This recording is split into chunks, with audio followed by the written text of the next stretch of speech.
یہ جو دجالی فتنہ ہے اس کے ساتھ ایک خاص مناسبت ہے سورہ مبارکہ کی۔ احادیث میں آتا ہے کہ دجالی فتنے کے اثرات سے بچنے کے لیے اس سورہ مبارکہ سے ذہنی اور قلبی رشتہ مفید ہے، اس کی تلاوت کرتے رہنا، خاص طور پر جمعے کے روز پوری سورہ کہف، ورنہ یہ کہ کم سے کم اس کی ابتدائی اور آخری آیات ان کی بڑی اہمیت ہے۔ دجالی فتنہ اصل میں کیا ہے سمجھ لیجئے کہ ایک تو ہے دجالی فتنہ بالعموم، دجل کہتے ہیں فریب کو، جیسے کہ کوئی نبی نہیں ہے، وہ اس نے فریبی لبادہ اوڑھ لیا، نبوت کا دعویٰ کر رہا ہے، وہ دجال ہے۔ تو اس طرح کی تو حضور نے فرمایا ہے کہ 30 دجال پیدا ہوں گے کہ وہ آخرت کو بالکل بھول گئے، اللہ کو بھول گئے، اسباب کے اندر گم ہے، مسبب الاسباب سے ظہور ہو گیا، دنیا ہی دنیا ہے، آخرت کو بھولے ہوئے ہیں، مادہ ہی مادہ ہے، روح سے کوئی سروکار ہی نہیں ہوا، آخرت پر دنیا کا پردہ پڑا ہوا ہے۔ یہ دنیا جو ہے در حقیقت کیا ہے؟ وَمَا الْحَيَاةُ الدُّنْيَا إِلَّا مَتَاعُ الْغُرُورِ، یہ دھوکے کا سامان ہے۔ ہاں غلام تھے بیچارے یا نوجوان تھے، نوجوانوں پر بزرگوں کو خود ہی حق حاصل ہوتا ہے جو چاہے کرے، اور غلام تو ملکیت ہوتا ہے، زندہ ذبح کر دے تبھی کوئی پوچھنے والا نہیں۔ تو جو بیت رہی تھی بلال پر، ابو فقیہ پر، زنیرہ پر، جو ان پر بیت رہی تھی، جو خباب پر بیت رہی تھی، جس طرح ہلاک کیا گیا ہے حضرت سمیہ کو، حضرت یاسر کو، یہ ساری تکلیفیں انہیں بھی تھی، لیکن کیا اس کا یہ بالواسطہ ایذا محمد کے لیے نہیں تھا صلی اللہ علیہ وسلم، آپ کے ساتھی، آپ کی جانثار، لیکن آپ ان سے بھی کیا کہیں، فصبروا فصبروا فصبروا۔ جب ابو جہل بدترین ٹارچر کر رہا تھا حضرت سمیہ اور حضرت یاسر کو رضی اللہ تعالیٰ عنہما، آپ کے علم میں ہے کیسی کیسی ٹارچر کی ہے؟ جوان بیٹے کو باندھ دیا ایک ستون کے ساتھ، اس کی نگاہوں کے سامنے برہنہ کیا ہے ماں کو،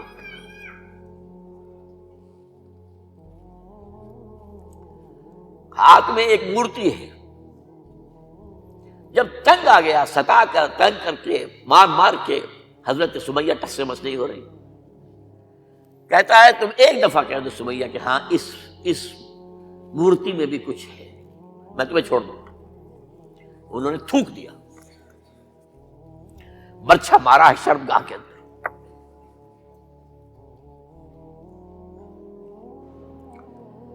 کتنی تکلیف پہنچی ہوگی حضور کو، لیکن آپ گزر رہے، اصبروا یا آل یاسر فإن موعدکم الجنہ، اے یاسر کے گھر والوں صبر کرو، تمہارے استقبال کی تیاریاں ہو رہی ہیں جنت میں۔ یہ سیرت کوئی بلاتا سناتا ہے، یہ سیرت یاسر کے ساتھ کیا کیا ہے؟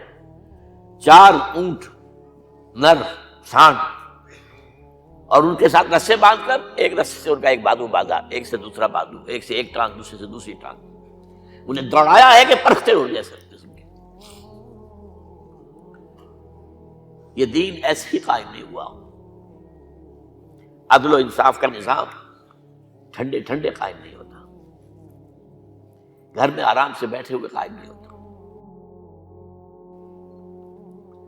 اور سنیے، 3 برس شیب بنی ہاشم کے تو قید ہے، 3 برس، اور یہاں کی قید پر قیاس نہ کریں، یہاں تو جیل میں کھانے کو ملتا ہے، راشن ملتا ہے، جیسا بھی ملتا تو ہے نا، اور لیڈروں کے لیے تو class A class B class ہے، آپ تو ان کا تو لیڈر تو لوگ جب آتے ہیں جیل کاٹ کر معلوم ہوتا ہے کہ شاید کسی صحت افزا مقام سے تشریف لا رہے ہیں۔ وہاں کیا تھا؟ ٹوٹل بائیکاٹ، ایک گھاٹی، ادھر پہاڑ ادھر پہاڑ، دونوں طرف جو ہے پہرے، کوئی کھانے پینے کی چیز اندر نہیں جائے گی، اور پورا خاندان بنی ہاشم، وہ بھی کہ جو ایمان نہیں لائے، وہ قبائلی زندگی تھی نا۔ بنو ہاشم چونکہ حضور کو پشت پناہی چھوڑنے کو تیار نہیں ہوئے، ابو طالب نے آخری وقت تک بھی ساتھ نہیں چھوڑا۔ ہاں آخری وقت کے قریب ایک بات ہو گئی تھی، ایک مرتبہ تو ہوا کہ وفد آیا ہے قریش کا کہ اپنے بھتیجے کو روک لو، وہ ہمارے معبودوں کی توہین کرتا ہے۔ ابو طالب نے بلایا اور آپ سے کہا کہ یہ کچھ اپنے رویے کو بدلے۔ آپ نے فرمایا چچا جان، اب تو چاہیے میرے ایک ہاتھ پر سورج اور دوسرے پر چاند رکھ دے، میں اپنے اس مشن کو چھوڑ نہیں سکتا۔ یہ ہے استقامت۔ اور ابو طالب کے عین انتقال کے وقت جو معاملہ ہوا، جب وفد آیا ہے کہ ٹھیک ہے اب ہمارا جو ہے صبر کا پیمانہ لبریز ہو گیا ہے، اب ٹھیک ہے آ جاؤ میدان میں، تم بھی ساتھ چھوڑنے کو تیار نہیں ہو۔ ابو طالب نے بلایا اس کو، بھتیجے مجھ پر اتنا بوجھ نہ ڈالو جو میں برداشت نہ کر سکوں۔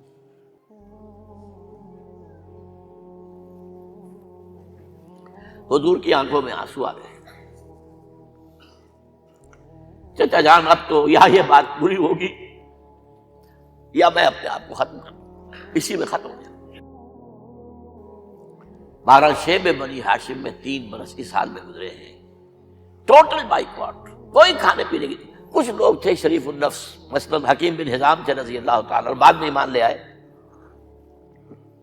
حضرت خدیجہ کے وہ رشتے دار تھے، وہ پہاڑ پر چڑھ کر ایک طرف سے رات کی تاریکی میں، دونوں دروازے تو بند ہیں، پہاڑ پر چڑھ کر چوٹی سے نیچے اتر کر کوئی چیزیں کھانے پینے کی دے آئے بس اللہ، کوئی اور ایک آدھ ہوگا ایسا۔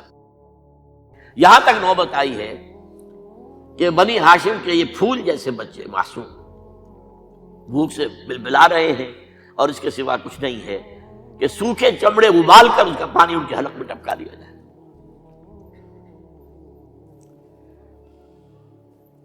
اور جو ہوا وادی طائف میں، جب مکے والوں نے فیصلہ کر لیا کہ آپ قتل کر دو، ابو طالب بھی فوت ہو چکے ہیں، اب کوئی اندیشہ نہیں، کوئی خانہ جنگی شروع نہیں ہوگی، کوئی انٹرا ٹرائبل وار نہیں ہوگی، تو آپ طائف گئے ہیں۔ شاید وہاں کے 3 سردار تھے بڑے، اور یہ طائف اصل میں قریشی کا سمجھیے کہ یہ ان کا گرمیوں کا یہ صحت افزا مقام تھا۔ یہ تمام جو سردار تھے مکے کے، ان کی جائیدادیں وہاں کی، باغات تھے، اور وہاں کے بھی 3 سردار تھے، تو شاید ان میں سے کسی کو اللہ توفیق دے دے۔ وہاں گئے ہیں اور صرف ایک ساتھ ہیں، حضرت زید بن حارثہ، حضرت ابوبکر بھی ساتھ نہیں، سائے کی طرح ساتھ رہنے والا بھی ساتھ نہیں تھا۔ وہاں جا کر جو آپ نے تینوں سے بات کی ہے، تینوں نے وہ باتیں کہی ہیں جو کلیجے کو چیر جائیں۔ تمہارے سوا کوئی اللہ کو نہیں ملا تھا رسول بنانے، جاؤ چلے جاؤ۔ ایک کہتا ہے فوراً چلے جاؤ یہاں سے، اس لیے کہ ہو سکتا ہے کہ تم سچے ہو تو کہیں میں تمہاری توہین نہ کر دوں، اور یہ بھی ہو سکتا ہے تم جھوٹے ہو تو جھوٹے کو میں منہ نہیں لگانا چاہتا۔ 3 دن کی یہ سختی، اور اس میں کیا ہو رہا ہے، اسٹریٹ ارچنز جو کہلاتے ہیں ہمارے ٹھوکرے گلیوں کے، انہیں اشارہ کر دیا ذرا ان کی خبر لو، اب وہ پتھراؤ کر رہے ہیں۔ جیسے ہمارے ہاں کوئی آ جاتا ہے، کوئی نیم پاگل یا کوئی اور کسی طرح کا مست قسم کا آدمی، اور اس کے اوپر چھوکرے چاروں طرف ہوں اور ستا رہے ہوں، یہ نقشہ تھا، اور طائف کی گلیاں تھیں، اور محبوب رب العالمین تھے۔ ادھر سے پتھر آ رہے ہیں تو زید بن حارثہ رکاوٹ بن گئے، لیکن پیچھے سے آ رہے ہیں، وہ کیسے روکیں گے؟ پیچھے جاتے ہیں تو ادھر سے آ رہے ہیں۔ جسم لہو لہان ہے، خون رس رس کر زخموں سے جوتیوں میں آ کے جم گیا ہے۔ پھر وہاں سے آپ نکل کر گئے ہیں، ایک باغ میں تھوڑی سی پناہ لی ہے تھوڑی دیر کے لیے، جوتے بڑی مشکل سے اترے ہیں، خون جمع ہوا، اور وہ جو پھر دعا نکلی ہے آپ کے، وہ کلیجے کو چیر جانے والی ہے۔ اللہم الیک اشکو ضعف قوتی وقلت حیلتی وحوانی علی الناس، اے اللہ تیری جناب میں فریاد لے کر آیا ہوں، اپنی قوت کی کمی کا، اپنے وسائل کی کمی کا، اور لوگوں میں جو رسوائی ہو رہی ہے، الا من تکلنی الا بعید یتجہمنی او الا عدو ملکت امری، مجھے کس کے حوالہ کر دیا ہے، مجھے دشمن کے حوالے کر دیا جو چاہے میرے ساتھ کر گزرے۔ فریاد ہے کہ نہیں؟ بڑی زوردار فریاد ہے، بڑی زوردار، لیکن پھر مقام عبدیت کا ظہور ہوتا ہے۔ ان لم یکن علی غضبک فلا ابالی، اے اللہ اگر تو ناراض نہیں ہے، مجھے اندیشہ یہ ہو گیا کہ کہیں تو ناراض تو نہیں ہو گیا ہے، کہیں تو نے میرا ساتھ تو نہیں چھوڑ دیا ہے، اگر تو ناراض نہیں تو مجھے کوئی پرواہ نہیں، جو ہو سو سر تسلیم خم ہے جو مزاج یار میں آئے۔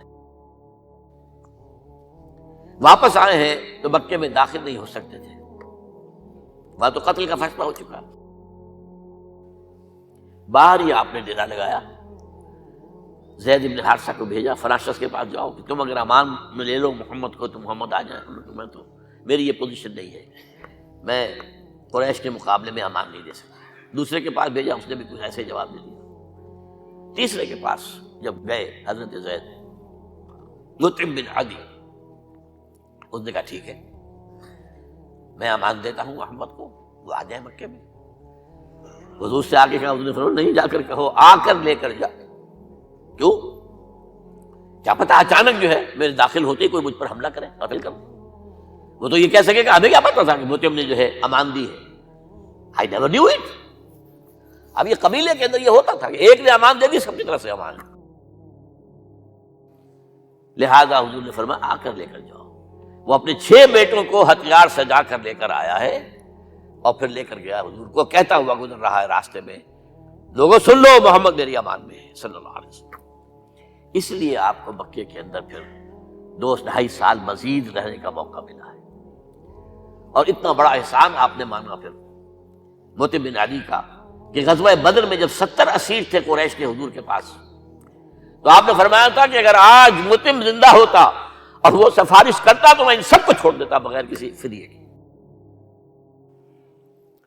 بہرحال یہ چند باتیں میں نے آپ کو بتائی، باقی تو یہ کہ غار ثور ہے کیسی کیسی، اور پھر غزوہ بدر سے پہلے کی رات ہے، اور وہ آپ کا زندگی کا طویل ترین سجدہ ہے۔ اس میں جہاں تک یہ الفاظ بھی آپ نے کہہ دیا، اللہ اگر کل یہ جو 313 یہاں جمع ہیں اگر یہ ختم ہو گئے تو پھر قیامت تک تیرا نام لینے والا کوئی نہیں ہوگا، میں آخری رسول اور میری یہ 15 برس کی کمائی ہے۔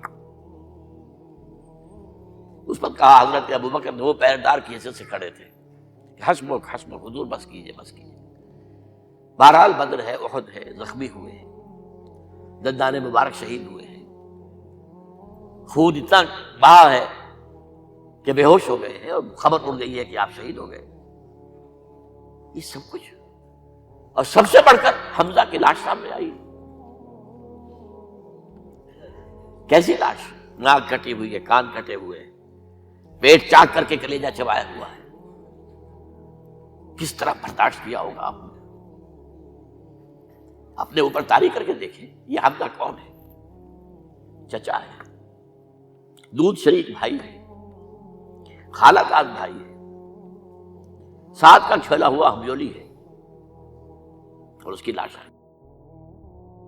جو قلب اطہر پر بیت رہی تھی وہ مدینے میں آ کر ایک بڑا ماحول بدلا ہوا تھا، تب وہ بات سامنے آ گئی۔ جب آپ مدینے واپس تشریف لائے ہیں تو ظاہر بات ہے کہ زیادہ انصار کے لوگ تھے جو شہید ہوئے تھے۔ بدر میں مہاجرین تو میرا خیال ہے 4تھائی تھے نمبر کے اندر، 3/4 تو انصاری تھے۔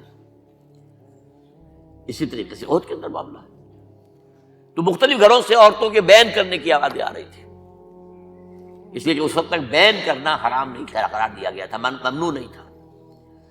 آوازیں سن کر حضور کی زبان مبارک سے نکل گیا، اما حمزہ تو فلا بواکی لہو، ہائے حمزہ کے لیے تو کوئی رونے والی بھی نہیں ہے۔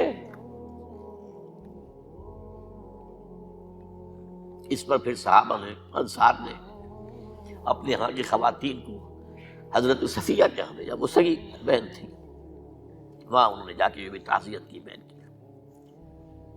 غزوہ احزاب کا آپ نے سن لیا، اسوہ رسول پر نہ معلوم کیا کیا باتیں چیز لوگوں میں مشہور ہو گئی۔ اسوہ کا لفظ آیا کہاں ہے قرآن میں؟ سورہ احزاب میں۔ وہ اسوہ کیا تھا؟ جب خندق کھودنے کا فیصلہ ہوا ہے تو خندق کھود رہی ہے، حضور بھی لگے ہوئے ہیں، بھاری بھاری پتھر اٹھا کر کندھے پر لا کر باہر پھینک رہے ہیں، پتھریلی زمین تھی، ایک پتھر کسی سے ٹوٹا نہیں تھا، تو حضور نے جو ہے 3 دفعہ جو اس کی طرف لگائی تب ٹوٹا ہے۔ لیکن یہ کہ کئی دن کے فاقے ہو چکے تھے، کھانے کو کچھ نہیں، پورا محاصرہ تھا، 12,000 کا لشکر گھیرے ہوئے، یہاں تک کہ آپ کو معلوم ہے کہ گھروں کے اندر بیت الخلا تو نہیں ہوتے، باہر جاتے تھے قضاء، اس کا کوئی امکان نہیں۔ شدید ترین آزمائش جو ہوئی ہے اس کا نتیجہ ایک طرف یہ نکلا کہ منافقین کا نفاق ان کی زبانوں پر آ گیا۔ قرآن مجید میں ہے یہ انہی آیات میں، ما وعدنا اللہ ورسولہ الا غرورا، ہمیں تو اللہ اور اس کے رسول نے دھوکہ دے کے بروا دیا، ہم سے کہا تھا کہ کیسر و کسریٰ کے خزانے تمہارے قدموں میں آئیں گے، اور حال یہ ہے کہ ہم رفع حاجت کے لیے باہر نہیں جا سکتے، کھانے کو کچھ نہیں۔